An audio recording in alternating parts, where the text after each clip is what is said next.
is coming to the Office of Aging to provide the LGBT training, and I think in May or July. Okay. Nick, did you have? Yeah. I was wondering, I took care of my father before he passed, and some people end up in that situation, and it's out of an act of love.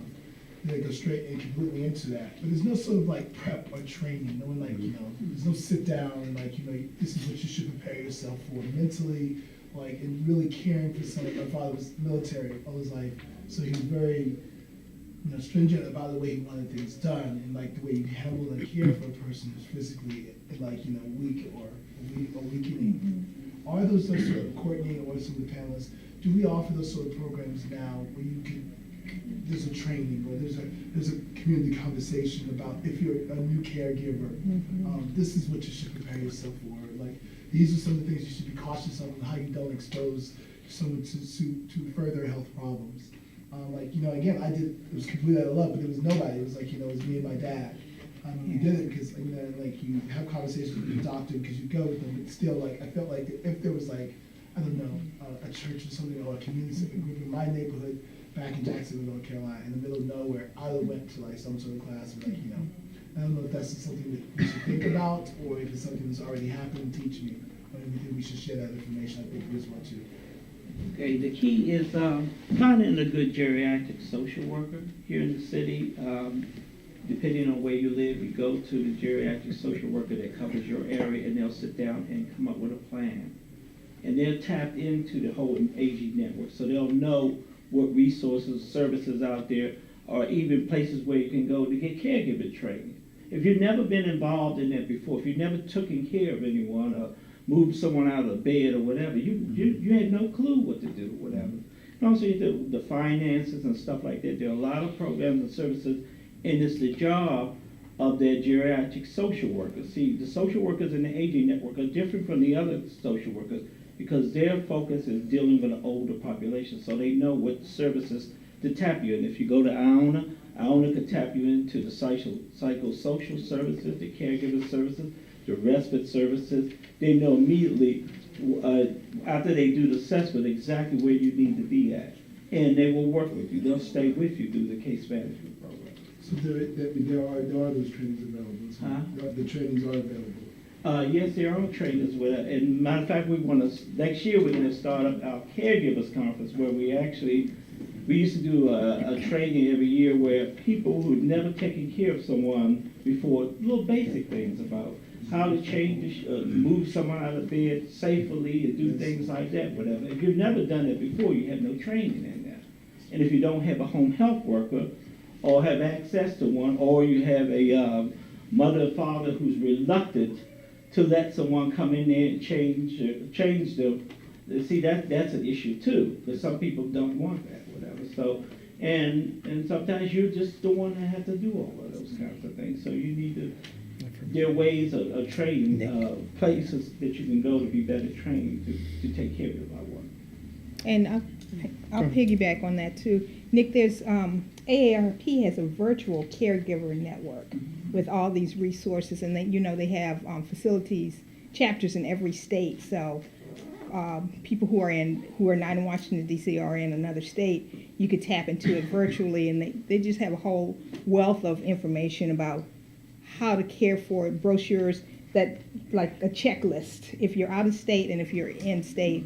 When I worked there, I was part of the caregiver initiative, and so they really have some detailed information on how to get you through point A, point B to point Z, which includes respite for you as a caregiver. So, and in DC we actually have a Caregivers Institute whose sole job is to work with caregivers and hold your hand through all the processes that you go through. They even have caregiver support groups. Yes. And hoping we'll get to the point where we will have an LGBT caregiver support group in the future. And one thing, this is Aaron again with Sage, one thing I wanted to mention is we have some great resources on our website. We actually have a whole program about this. It's called Sage CAP, which is Caring and Preparing. So if you just go to sageusa.org, you'll see it, but the actual address is sageusa.org/sage. Actually, let me give you the actual address. Sage CAP. So just go to our website, and actually the cool thing we just launched not very long ago is a support group, and it's all over the phone. So everyone, I believe, remains anonymous, but we give you kind of like an appointed time, a number to call into, and that way you can connect with people all across the country who are going through exactly what you're going through. And the idea is it's aimed really towards the SageCap program and the people who call in. That call-in number is really aimed towards people who are LGBT and caring for loved ones, or people who are caring for LGBT folks. So it sounds like it's kind of right on point for what you're looking for. And at Iona, we also have support groups. A lot of them are dementia or geared for dementia caregivers. I lead one for people diagnosed with early stage memory loss.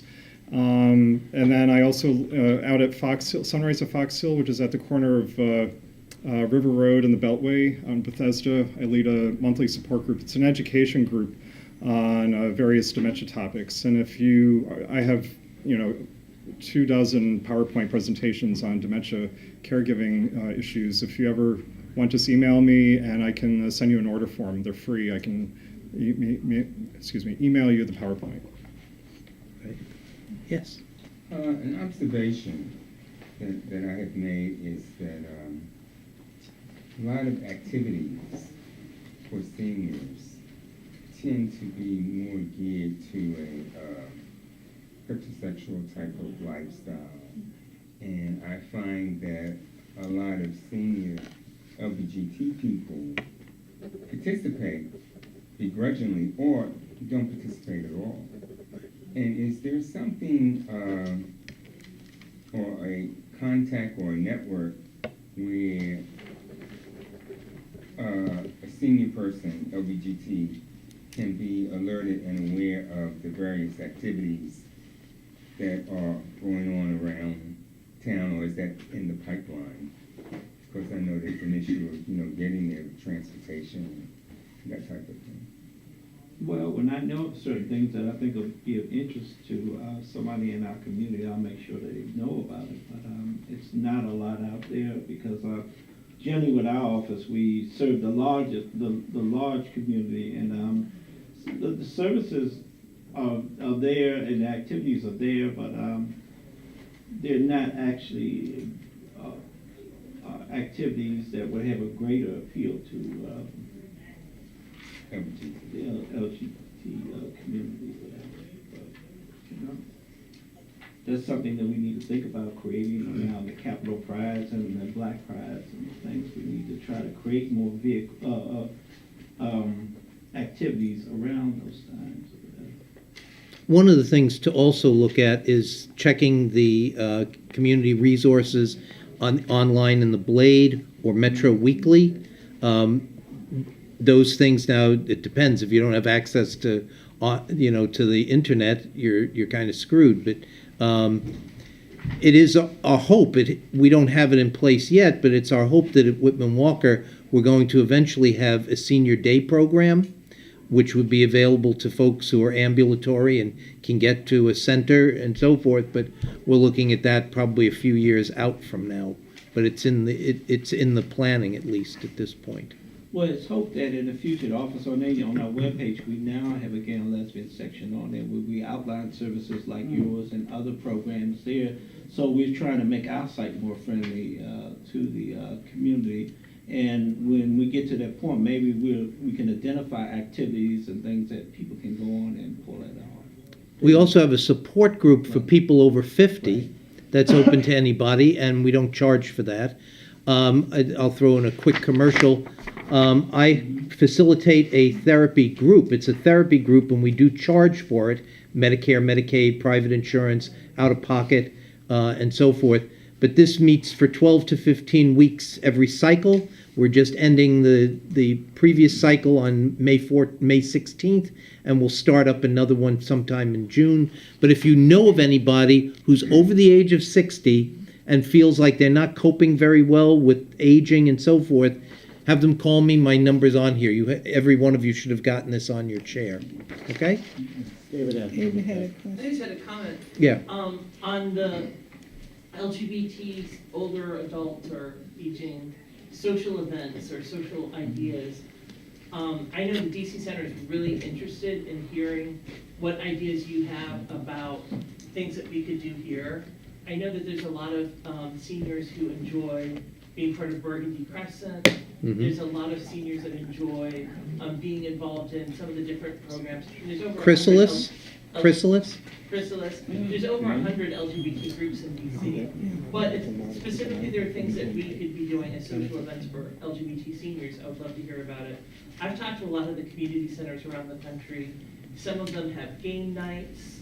Some of them have morning, like coffee clubs, where they, have coffee and danishes in the morning and invite folks to stop by for an hour.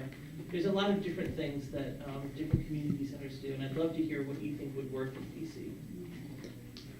20 Bill- years ago, DC actually used to have a group called GLOW, Gay and Lesbian Older Washingtonians, and they used to meet over at the Quaker House, whatever. That was like, I guess, a senior center for older gays and lesbians, but it was mostly veterans, though. A lot of the people who came there were veterans from the old soldiers home, whatever, and that was a socialization type program. I gotta put a plug in here.